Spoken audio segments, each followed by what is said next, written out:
Alors que Ferrari a dévoilé le nom de sa toute première voiture électrique avec une image de l'intérieur, apparemment.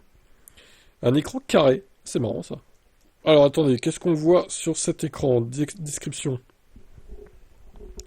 210 km/h, power torque 464 kW. Alors, c'est pas la recharge, c'est la puissance, je pense. À un instant T. Des palettes au volant. On peut régler et tout. Alors, les palettes, c'est pourquoi? C'est pour la régène, du coup ou... Parce que bon, si on est électrique, il n'y a pas besoin de passer des vitesses, normalement. À moins qu'ils aient mis des vitesses virtuelles. Peut-être.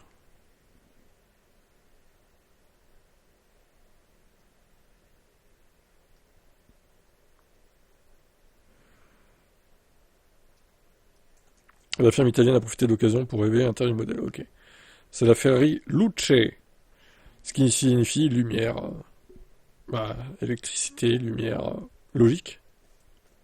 La notion de lumière évoque implicitement l'énergie. Mais oui, c'est ça. En plus du nom, Ferrari a dévoilé un petit bout de l'habitacle de son futur modèle. On a le droit à un espace épuré dans lequel on retrouve bien les codes de la marque, notamment avec ce volant à 3 branches, un environnement posé autour du conducteur. Selon la firme, avec une organisation claire, des commandes et des affichages. L'interface met à la fois bouton physique, commutateur mécanique et écran numérique. Une approche qui va contre-courant de la tendance actuelle dominée par les surfaces tactiles, même si on a tendance à en revenir. Selon la marque, cette solution vise à conserver une interaction plus directe avec la machine, comme c'est souvent le cas sur les voitures de sport, et peut-être encore plus chez Ferrari.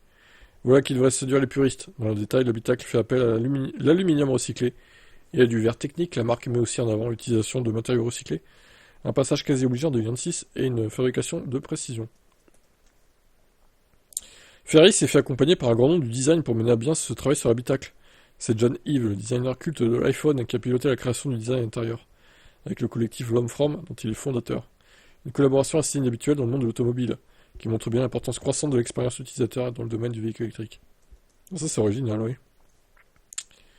Ok, alors, Ferrari réserve la révélation du design extérieur pour mai 2026, en Italie cette fois-ci. En attendant, la Luce propose les bases d'une Ferrari électrique qui tente de concilier héritage sportif, modernité technologique et nouvelle identité. Un exercice d'équilibriste alors que la marque joue une partie importante de son image dans cette transition. Et elle est attendue au tournant aussi en Formule 1, parce que là, nouvelle réglementation, Ferrari se doit de revenir à niveau. Est-ce que les pilotes de F1 seront là pour la présentation de cette voiture? Je pense que oui. Lewis Hamilton étant fan d'électrique. Charles, je sais pas trop pour le coup, mais je pense qu'ils seront là tous les deux. Voilà, eh bien, hâte de voir cette Ferrari Luce, à l'extérieur du moins, puis les autres images de l'intérieur. Ciao.